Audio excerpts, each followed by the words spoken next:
Hello everybody and welcome to Lockdown Literature, courtesy of the Studio Online and the National Lottery Community Fund. You are about to listen to an audio story from a series of writing gathered during the COVID-19 lockdown from both the adults and children's write-on sessions.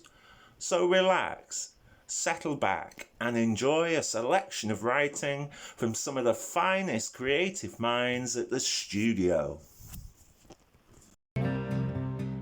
Last Legs by Neil Holliday. He sits there looking at me like there's nothing wrong, and it's a look I know all too well lately. It's been 16 years and I can remember the first day we met like it was yesterday. The look was different then, wide-eyed anticipation. I was 3 years old, and within 5 minutes of us meeting, I'd received more love from him than I'd ever had from my mum. Someone once told me you bond with a dog through eye contact. I wouldn't argue, but now it felt like there was no more love to give either way. He was spent, and I knew it. Karen had said it for months, but she never liked him anyway, and was always using him against me in arguments. You give that bleeding dog more attention than me. It was a familiar opening salvo in our increasingly more frequent arguments. I never argued the point because she was right. I'd only known her for 12 months and she didn't even come close in the pecking order.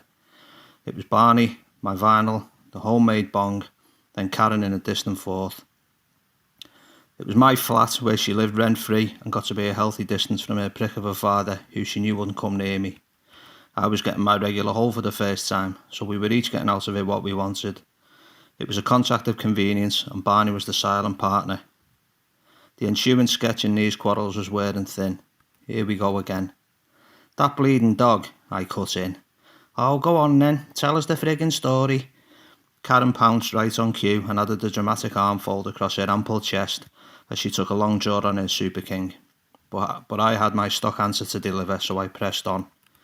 That bleeding dog, as you put it, saved my life. No Barney, no Jason, no flat, and you'd be shacked up with that piss pot you call your half fella, you ungrateful cow.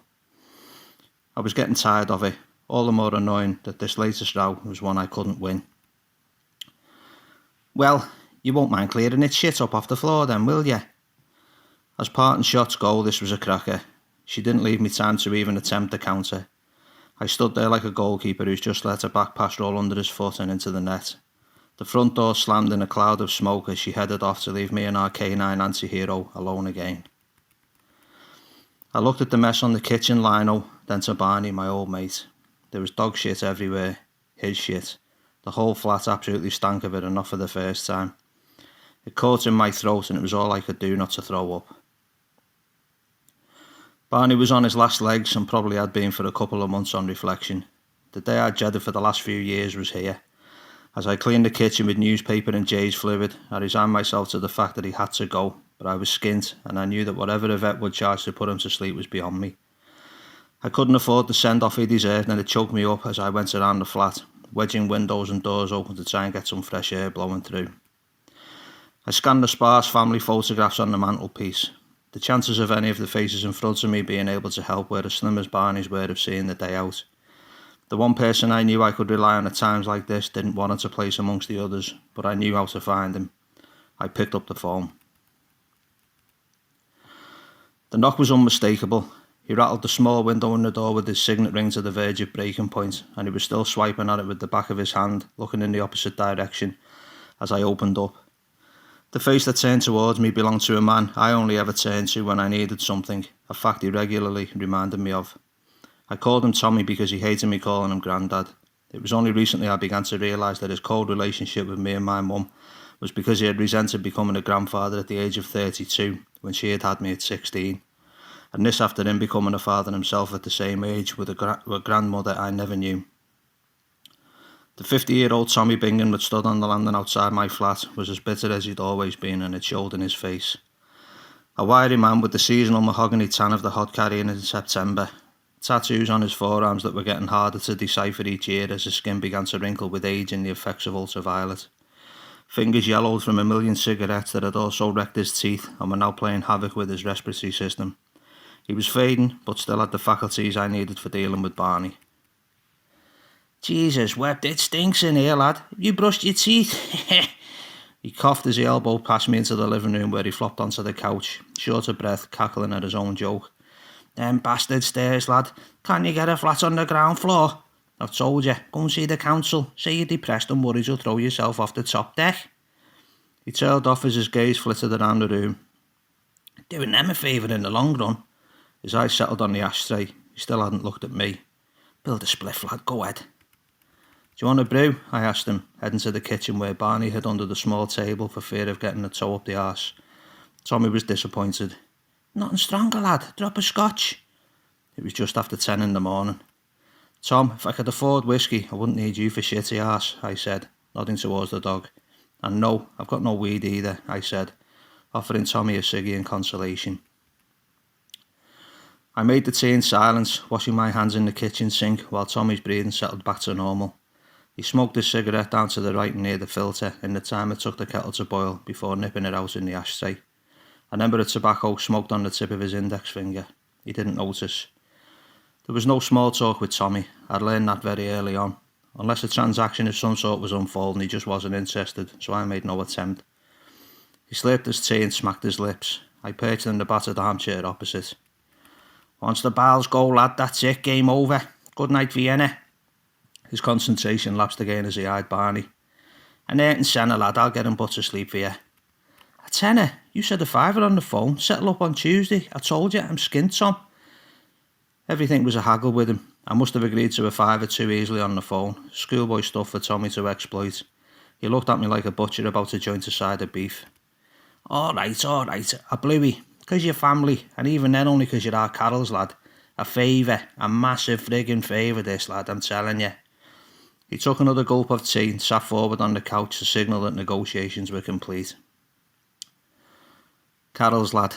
No affection. He never called me by my name. Neither did any of his mates if I ever bumped into one, and they were hard to avoid around the boozers of this goldfish bowl. I was Tommy's girl's lad. Not even his cronies referred to him as a grandparent. They daren't, even in jest. The recognition was usually followed by a firm slap on the shoulder from whoever was in front of me. Tommy was feared as a hard case, and it had done me more favours than caused me problems. The apple doesn't fall far from the tree, as they say, and the reputation had done me no harm. I could look after myself, but the menace of having his name definitely helped. It's why I tolerated him. Thanks, Tommy, that's... He waved my insincere thanks away like he was swatting a fly as he coughed and climbed to his feet. yeah, sound, lad. Just make sure you cough up on Tuesday. Right, give us the lead and I'll need a spade. He hitched up his jeans as he walked towards Barney, rubbing his hands. Come here, you smelly little bastard. And I'll take another ciggy if you're offering, lad. Barked Tommy as I grabbed the dog's lead and opened the front door to get him an old shovel I kept in the bin cupboard on the landing. He snatched the shovel from me and stood impatiently as I clipped Barney's lead to his collar. This was it. See you, lad, was all I could muster as I crouched and scrunched him under the chin with one hand, scratching the back of his neck with the other as a breeze blew through the flat, carrying a distinct whiff of his final misdemeanour. I remember the night he woke me up, barking like mad in my ear to let me know the kitchen was on fire after my mum had come home pissed and left the chip pan on while she was passed out on the couch. I was 8.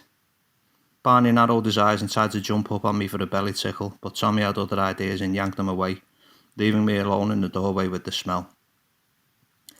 I shouted to Tommy as they walked off down the landing. He ignored me, so I shouted again and took a few steps after him. This time he stopped and turned around. He eyed me as he pulled angrily on his ciggy. He took a long drag and jerked his chin outwards and upwards as if to ask what I wanted. Where you gonna bury him? I shouted. Tommy looked puzzled and shook his head like he didn't understand the question. I pointed at the shovel and said again, more clearly, Where will you bury him? I wouldn't mind knowing, after it's done like. Nothing from Tommy. He took the ciggy from his mouth with the hand that held the shovel. Barney looked at me with an equally confused expression. What are you on about, lad? Said Tommy, perplexed. I'm saying, Tom, where will you bury him after, I couldn't say it in front of the dog. I'm not burying the fucker, lad, don't be soft. Tommy took another drag on the ciggy and made to turn away. I was as confused as Barney now. But the shovel, Tom, where are you digging the, I motioned towards Barney, almost pleading with Tommy by this point. Then he hawked up a ball of phlegm into the back of his throat and spat it out onto the landing in front of him. He wiped his lips with the back of his hand, took a final pull on the ciggy, and laughed as he flicked the stump away over the balcony. "This you mean?" He held up the shovel, chuckling and shaking his head. Barney looked at it, then at me. "This isn't for digging, lad," he spat, almost scolding me. Then he turned and walked away, pulling Barney along at his side. Compliant. I suddenly felt like I was going to throw up, put my hand to my mouth as I heaved. "Don't forget, lad, Tuesday, £5. Don't let me down."